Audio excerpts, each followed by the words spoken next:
Hey guys, thank you so much for watching. Where with Sam here. Hope you guys are having a great day so far. I do want to let you guys know that I will be using a app called OBS.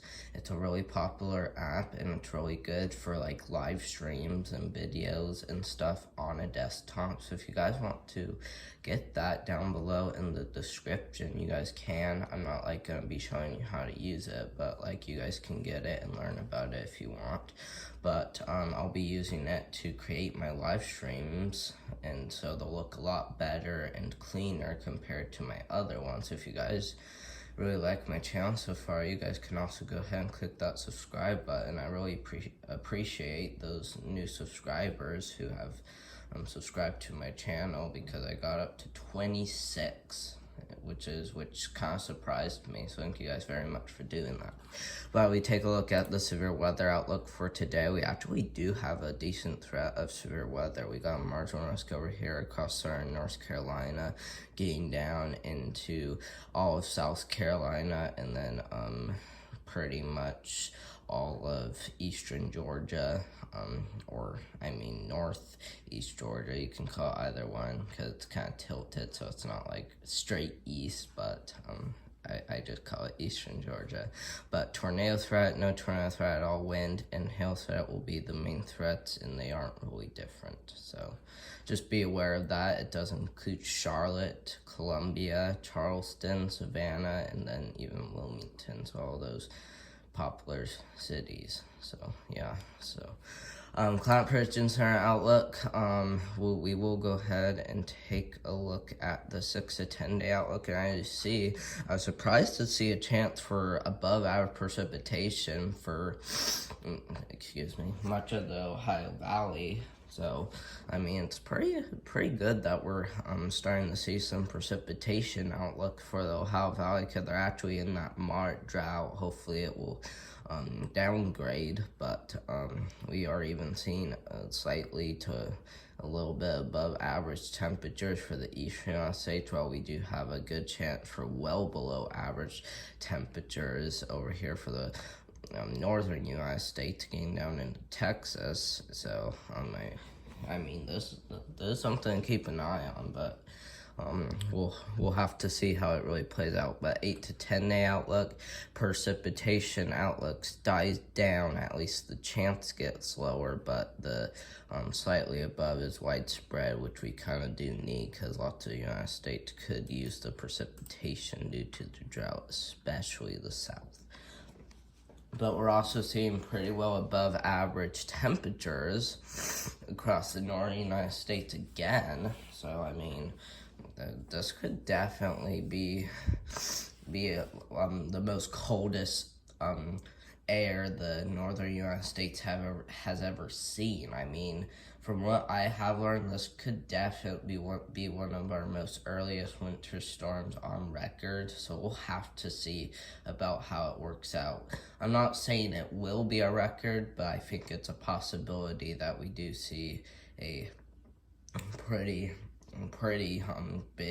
big outbreak of snow, and I will talk about that in a moment. But temperature-wise, we do have a moderate chance for well below average temperatures. I'll go ahead and click on this because you guys actually might be able to tell a little bit better.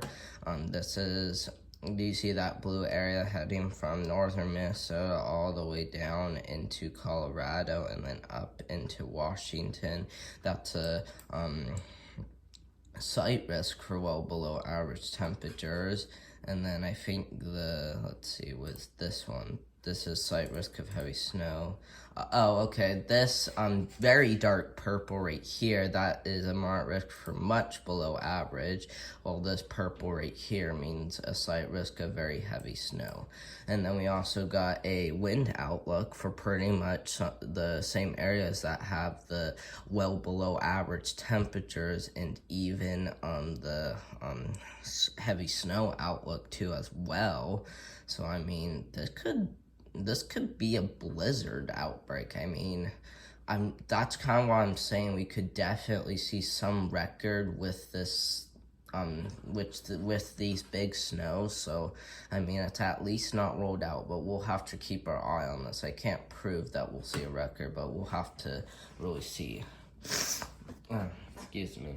I'm sorry, my nose is kind of running, so I'll kind of do that throughout the video. But I mean, anyway, but we do have a slight risk for heavy precipitation. Sorry, they disappeared. There we go. Oh, okay.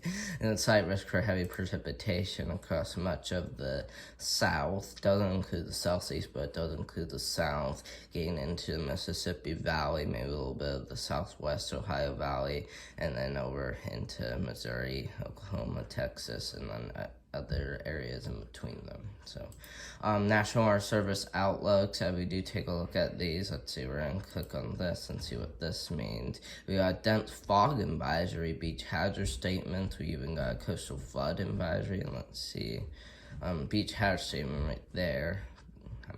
I'm not really seeing the coastal flood advisory, but that might have expired already, so I'm not really sure. But hazardous outlook too as well. Let's see. Oh, moderate rip currents through this evening. So I mean, yeah, definitely something to keep an eye on if you live over here. But let's see. We're gonna click on this and see what this is. Wow, we are seeing an elevated fire threat in Mississippi. This is pretty concerning. I mean, we are at least seeing a limited fire threat down here in Hattiesburg. I think that's right, Hattiesburg. But for some reason, we're seeing a fire threat in a more popular city like Jackson, maybe Philadelphia, and I'm not talking about Philadelphia, Pennsylvania. This is Philadelphia, Mississippi. So I mean, definitely not looking good out there. But we even have some for this one. Ooh, it looks like we might have like excessive heat warnings in effect. Do we? Let's see.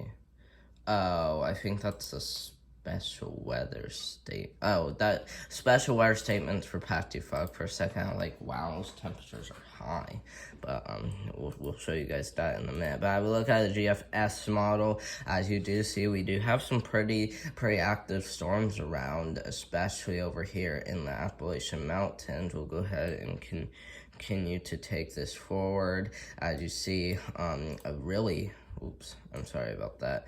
I see a really big line of storm starts to build up like that, and then continue to die down, but there is a chance this does keep strengthening as it gets into the Ohio Valley. We could definitely be talking about a couple of inches of rain, especially in the lower Ohio Valley, mid, and even upper Ohio Valley. We'll talk about that in a second, but as you see right there, around October 27th, let's see, we might have to go one more. Okay, we start to see storms going all around the Ohio Valley, especially in Indiana, but we'll take this more forward towards Halloween, and as you see, by the 29th, we see another round of storms and even another round of snow for Michigan, Wisconsin, Illinois, and even a little bit of Indiana possibility. But I mean, and if you look, we are seeing another round of storms over here on October 31st, which is Halloween, around 1 a.m. And I see that we'll head out, and we could definitely be talking about some heavy snow for the mid-Atlantic into the northeast, and then we'll take that for us. So, I mean, we're seeing active rounds of showers and storms going through the Ohio Valley on Halloween, and then I see this next one is on October 21st, or 29th, I'm sorry, and then this one right here is on October 27th, so we could be talking about, like, anywhere from, we could be talking about a severe weather threat on October 26, 27, 28, 29, 30, and even 31 for the Ohio Valley. Could we just continue to see every day get at least one round of storms? See, because October 27th, and then I see still October 27th, and you see to October 28th, at least during the nighttime hours, we could see another round, and then there's going to be for October 29th right here. So, I mean, we continue to see round after round of storms pretty much every day starting at October 27th. So we could be talking about a few slight risks of severe weather. So this is something to really keep an eye on, especially if you live in the Ohio Valley. But we look at our current temperatures. As you do see, we got 50s around, we got 30s, we got 40s, and we even got 60s down here for the south. We even got 74 down here. Ooh, we got 73. So it's pretty warm down there to the south. We'll go ahead and take this forward, and oh my gosh, we are seeing 101 degrees down here in southeast California, literally right here. Like, I'm not joking. I don't know if you guys can see it very well, but I'll go ahead and let's see if I could zoom in with this, but I guess I can't. But we're seeing 101 degrees down here to the south, and this is gonna be for tomorrow at 7 p.m. Holy nuts. We'll go ahead and take this forward. And as you do see, temperatures continue to die down as we get through October 24, 25, 26, 27, 28, and 29. As you see, temperatures will continue to die down, and then as we get near October November 2, we see some 33-degree temperatures around Kentucky. We could even be talking about some freezing for the Ohio Valley, pretty much the whole Ohio Valley. We take this forward, temperatures will occasionally die down into the 30s. So, I mean, just look at that, guys. We're seeing a big area of freezing temperatures heading from the East Coast all the way through the Midwest, Ohio Valleys, and then even into the Rockies, which is very concerning. And we could even be talking about that for Texas, but only in isolated areas. But as we look at the dew point, we'll go ahead and take this forward, and as you see, dew points will continue to die down. And as you see, we got that warm front coming through that area that will bring 60-degree dew points. Can't rule out a few 70s, especially down here to the south. And then we'll go ahead and take this forward. We could be talking about some 31, 32-degree dew points near Halloween. We'll go ahead and take this forward again. As you see, this is more significant, covering almost the whole United States. Holy moly. I mean, November 2, we could be talking about a whole United States getting in freezing dew points. I mean, holy crap.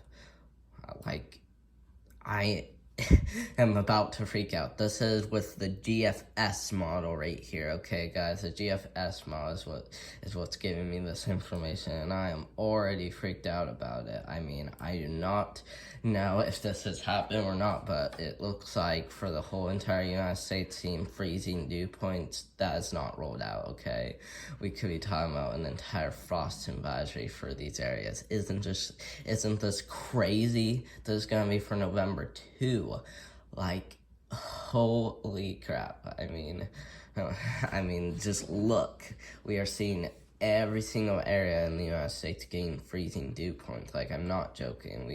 We are seeing some warm dew points down here to the south, but most of it pretty much all freezing. So I do not think this will happen because it doesn't usually happen. This is pretty much rare.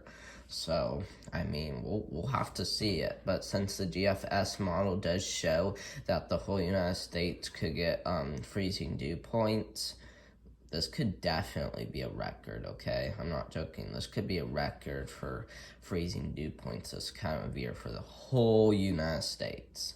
So this will definitely be concerning. But I would take a look at the surface cape or the jet stream. We'll go ahead and take this forward. I see we got a little round jet streams coming in tomorrow at 1 or at 7 p.m. We'll go ahead and take this forward, and you see we got a pretty strong jet stream coming in on October 27th, bringing the risk for damaging winds and maybe even some large hail, and that will head out. And then as you see, we got another one starting to form on Halloween that could bring some risk for severe storms across the East Coast, and that one heads out. Then we got another small one that will continue to strengthen as it as it moves through the Ohio Valley and die down as it gets into the mid-Atlantic. So, I mean, we could be talking about round after round after round of severe storms. Like, I'm not joking, this could be possible. But we take a look at the total snowfall. This is anywhere from now all the way to October 5th. We could be talking about up to 30 inches of snowfall. Like 30 inches of snowfall up here in North Dakota. Like, this is concerning, especially with the GFS model.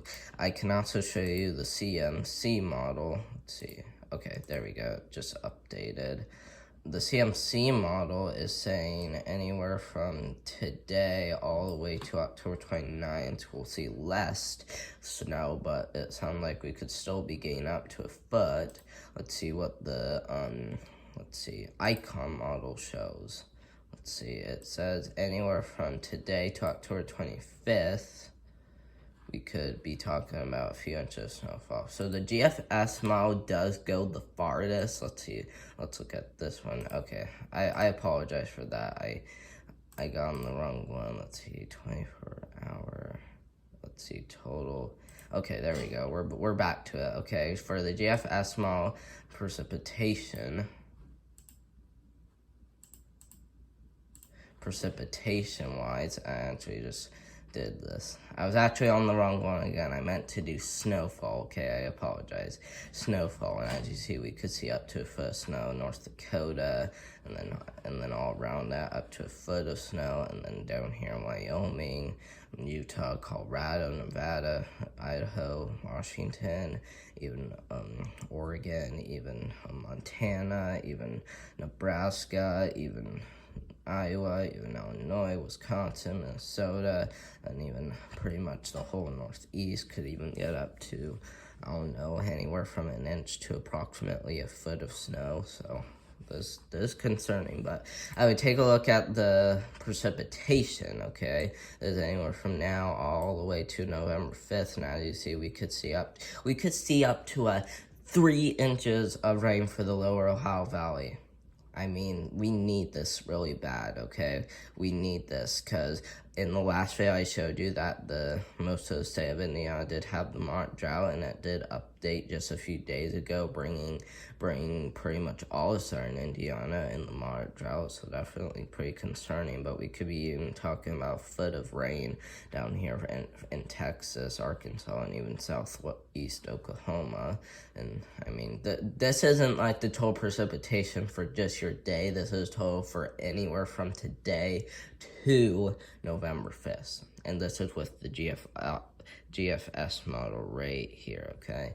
And I mean, GFS model will always change a lot, so we can't like prove everything, but I mean, definitely something to keep an eye on if you have plans for this week into next week. Just keep your eye out for very heavy rainfall, especially across the Ohio Valley, the Southern Plains, even the Northeast. So we could be talking about some pretty active precipitation. But thank you guys very much for watching my weather videos. Hope you guys are liking them so far. Tomorrow I might do a practice live stream to show you guys that I will be using OBS, and my screens will look really cool. I might actually do a live stream about this active storm and even all the impacts from the storm. So I might be doing a live stream about that, but we'll see, okay? We'll see. So thank you guys very much for watching, and we will see you tomorrow.